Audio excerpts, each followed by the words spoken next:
Hello, I Xposed GH. The name is Members. Baby, I will be able to check a Siena and Mao. Adom Kyei, part 1, part 2, part 3, and in the money you see. If you ask you on the mass, Sabe, Okujina Puppet, and Nima not on one can hold some. Obi so ka okokoko ne ho insam. Because puppet the dey bia me kasa enye ye ho ne tu ye ho. Me pese me ametu me ho a me amehya me dem makeka me ho nsam an metutu me ho. Sometimes na so for ni bi wa ne ho keka nka me ntia se, especially Adom Kyei. Ensem yo keka me bisa se na we so preach yana. Ya wa so for bebra ankra ne bi e sori ne so wagu na so. Monhwe me ye secular. Yes, ma asori mon preach Stephen Adom Kyei. So ne antichrist or ya bronsam or penipa or bronsam je ni sika no de mano aye tin aye okot afie meche 800 people. Ebisi dawo nyameso moda ene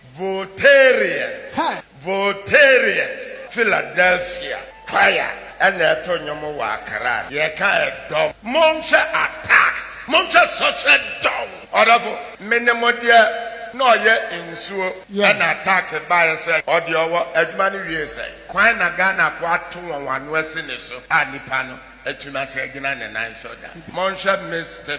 Adom. Yes, powerful. Ebra VIP buses so high cars Emma Philadelphia say Yemfenko City no traffic Debut. I then and Nemo once one be mafia. Yeah, my cars. Yes. And so I want me here. I got Tottenham bro. Yes. No one was disappointed. And then after the final block. A man for a sorry. And you're social down. And so all social down to one. What do you have been some? What do you do? What do you sum sam? Oh, bona done it. Oh, fra was Ruja Adom. Me social down. Yes. Oh, Kakura, na me yo. Social down to wawari no. If you say social down to usika same if you say social down to position no. If you say Monsha me na monsia. And every social no to won't lose control.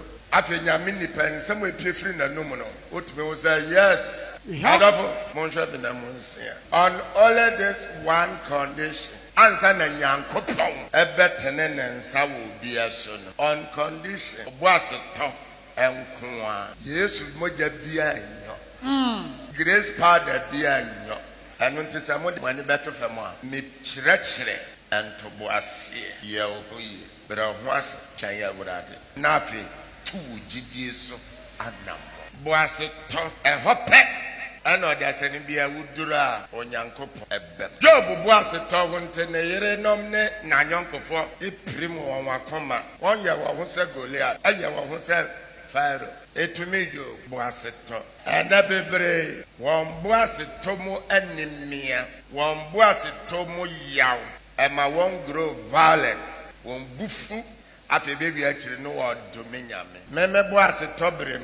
Emma kwama bebre nyame kasetia bebre seremi bebre kandia mfata echirem enso na mempa ebone se papa madi ogina bebe seremi onyina ho ankamfo menkumo metamfo da na bebre wonbo asetomo mobro no awon yeye no wonkosakose nyina ne se nyame mpegya won na wonfa won pegya nkotwa mpoya meka ma hyase bi me brebi atemdidie ben Manuhu mi se manimu se ebepem na masakara sanke na di ankanya me ahira. Yes. Na nkese se me koyi manuhu mi no na me roboto ifiri me ho na me so me shebi na me de die niama ne bi ku me nsa sanya I wa hu ya si oh ewiase ya we woni bibi ye wokwan mienu ye wokwan ne ne so ne ne esua na me kra de asori bi esu bia no me nko bida asori bi esu bia nya asori papa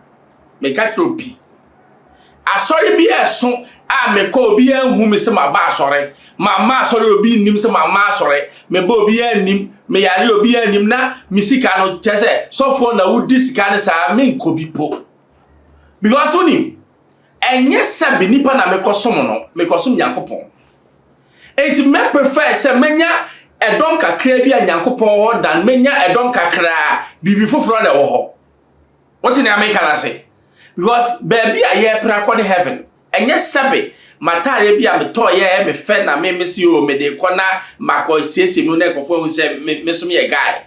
That's not what we are talking about.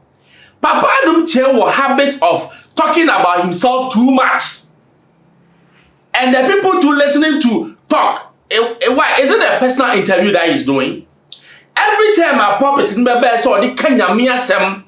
Asema Yesu di mo se monko wiase na mko pa akra mame. Na mpacho preaching we ye de pa akra.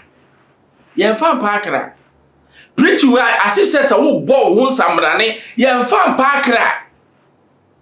Also, the season is Jesus. The moment is Jesus.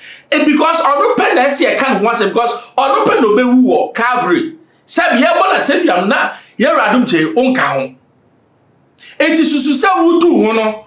And now me na mai say ewiase kasa obi oye mi bia no one ba ko ne se because ono no ka say meye te se nyankopon. Enti ewiase wo ye mi bia no na ne ba ko ne se.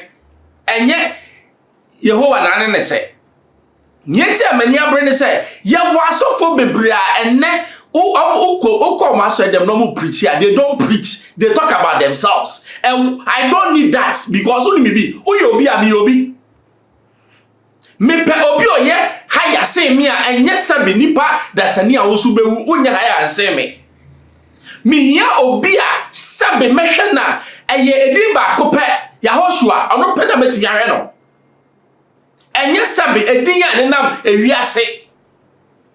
The difference between many Adom Kyei say or sha white na me gina say eba adom so e bi kwa na me adom kra say no because ni me bi kola enye hwio Yesu ba no nkra title but he was the creator himself.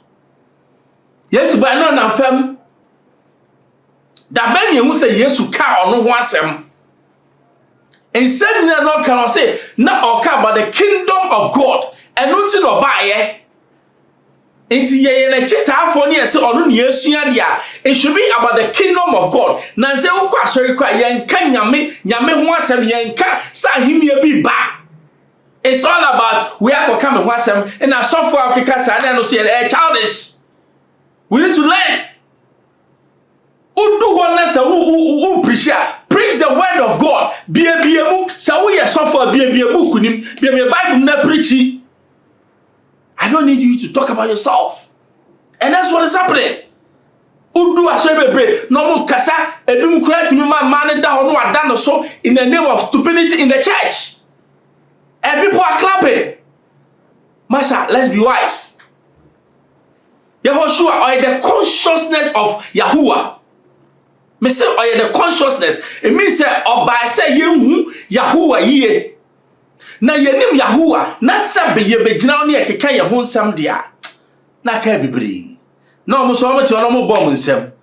Eja or say ignorance. That is why my people perish. The ignorant is a fool because we are ignorant, only ignorant anka o ba se o ba oni nyame ba bo impunipu anye nipa. Let's be wise. Esa baby a we ase ye de be kono. Ye huni ye. Aha Xposed GHFM members so share. Me too man answer ka be man no ase.